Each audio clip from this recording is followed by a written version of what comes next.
रिमझिम study centre में स्वागत है साथियों। आइए आज पुनः सीटेट परीक्षा 2022-23 के लिए ऑनलाइन परीक्षाओं में आए मैथ के कुछ प्रश्न का हम समाधान करते हैं। तो देखिए आज का पहला सवाल है कि 5 क्रमागत संख्याओं में दूसरी संख्या 49 है। इन संख्याओं में सम संख्याओं का गुणनफल क्या होगा। तो क्रमागत संख्याओं का बात हुआ है, तो क्रमागत संख्या हम उस संख्या को बोलते हैं जो लगातार आती है। लगातार आने वाली संख्या क्रमागत संख्या कहलाती है। तो सवाल में बोला गया है कि 5 क्रमागत संख्याओं में दूसरी संख्या 49 है। जब साथियों बोला गया है कि दूसरी संख्या क्या है 49, तो पहली संख्या क्या हो जाएगी 48, तीसरी संख्या क्या होगी 50, चौथी संख्या होगी क्या 51 और पांचवी संख्या तो 52। सवाल में बोला है कि तो सम संख्याओं का गुणनफल क्या होगा। साथियों सम संख्या हम उस संख्या को बोलेंगे जिस संख्या में 2 से भाग देने पर वह पूरी तरह विभाजित हो जाए, जिसमें पूरी भाग लग जाए, उसी संख्या को सम संख्या बोला जाता है। और विषम संख्या उस संख्या को हम बोलते हैं जिसमें 2 से पूरा भाग नहीं लगता है, वो संख्या विषम संख्या कहलाती है। तो सवाल में पूछा है कि सम संख्याओं का गुणनफल क्या होगा। तो 48, 50 और 52 का गुना पूछा है। तो गुणनफल का मतलब होता है गुना। तो हम देख लेते हैं क्या होता है 48 गुने 50 गुने 52। तो पहले 48 गुने 50 करते हैं, तो 8 पंजे 40 के शून्य हासिल 4 5 के 20 4 24 2400 गुने 52। हम गुना करके देख लेते हैं। तो 52 गुना 24, 4 दूना 8, 5 के 20 और 2 दूना 4, 24 के 4 हासिल 2 और 5 दूना 10 2 12। तो 2 जीरो इधर आएगा। तो हमारा क्या हो जाएगा आंसर 12 48 00, जो कि ऑप्शन नंबर साथियों ए में है। ये क्या है ऑप्शन नंबर ए में। हमारा आंसर क्या होगा 12 48 00। सम संख्याओं का गुणनफल 12 48 00।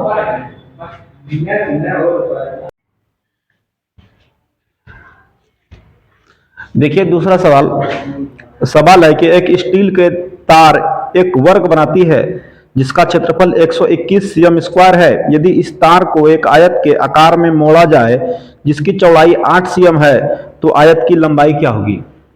साथियों यहाँ पे बोला है क्या एक वर्ग का क्षेत्रफल यहाँ पे 121 सेंटीमीटर दिया हुआ है।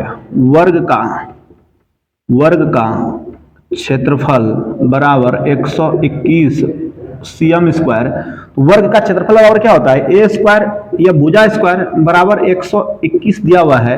तो ए बराबर क्या हो जाएगा 11। तो वर्ग का भुजा क्या है 11 cm। तो फिर सवाल में बोला गया है कि यदि इस तार को एक आयत के रूप में मोड़ा जाएगा, जब इसी क्षेत्रफल जो वर्ग का क्षेत्रफल जो 121 सेमी है, तो इसका जो तार है इसी तार को मोड़कर एक आयत बनाया जाएगा। तो क्या होगा आयत का परिमाप बराबर होगा वर्ग का परिमाप।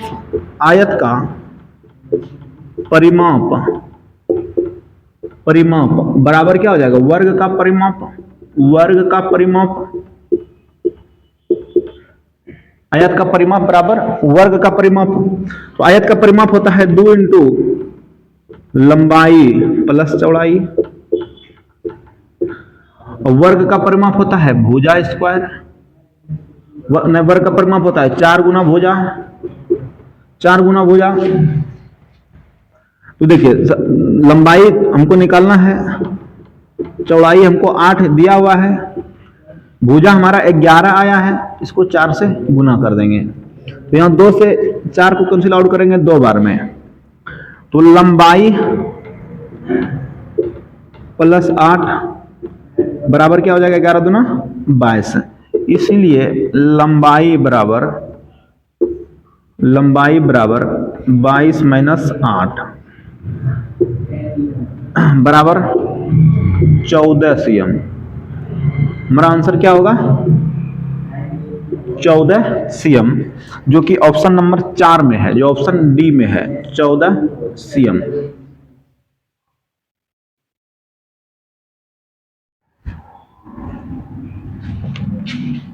देखिए तीसरा सवाल कि एक गोदाम की विमाएं 5 मीटर 7 मीटर और 4 मीटर है। इस गोदाम में 25 सीएम, 50 सीएम तथा 25 सीएम की बीमाओं वाले अधिकतम कितने पार्सलों को रखा जा सकता है।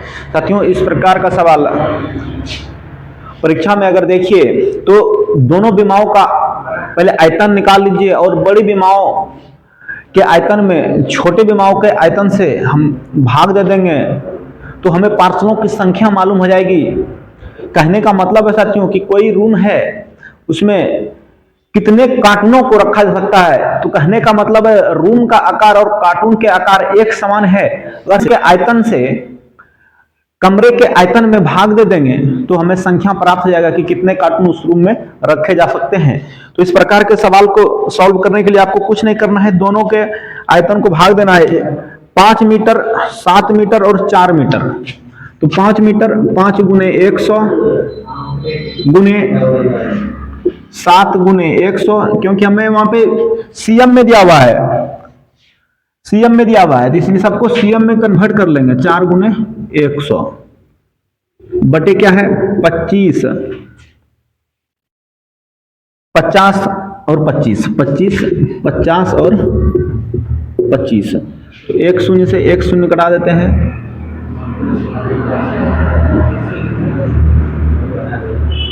तो 5 से 5 दूना 10, 25 चौके 100, 25 चौके 100।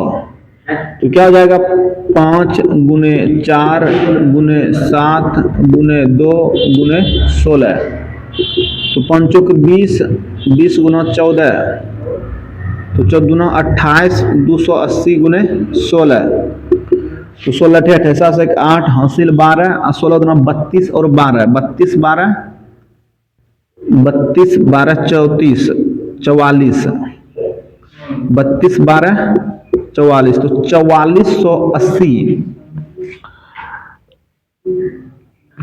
4480 पार्सल को साथियों रखा जा सकता है। हमारा आंसर क्या है 4480, जो कि ऑप्शन बी में है, 4480 पार्सल रखे जा सकते हैं। इस प्रकार का सवाल जब भी आपको पूछा जाए तो यही विधि का साथियों आपको प्रयोग करना है और बहुत ही आसानी से इस तरीके से इस प्रश्न का आंसर निकल जाता है।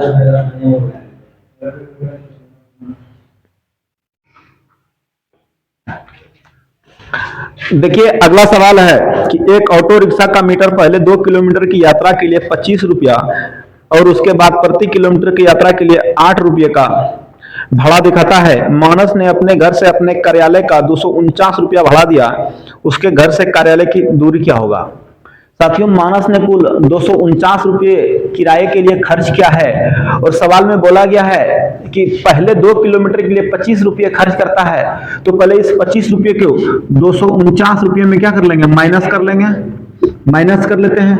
तो 9 में 5 जाएगा 4, 4 में 2 जाएगा 2, 224। तो अब ये 224 रुपया जो है साथियों, ये 8 रुपया प्रति किलोमीटर के दर से मानस खर्च कर रहा है। तो कितने किलोमीटर में ये रुपया खत्म हो जाएगा, तो ये निकालने के लिए साथियों हमको क्या करेंगे, 8 से इसमें क्या करेंगे, भाग दे देंगे, क्योंकि 8 रुपया प्रति किलोमीटर के हिसाब से किराया वो दे रहा है। तो 8 से भाग देंगे तो 8 दूना 16, 4 और 2 64, यहाँ बचता है 64, तो 88 64। तो 28 किलोमीटर की दूरी मानस 8 रुपया प्रति किलोमीटर के दर से खर्च करता है। 28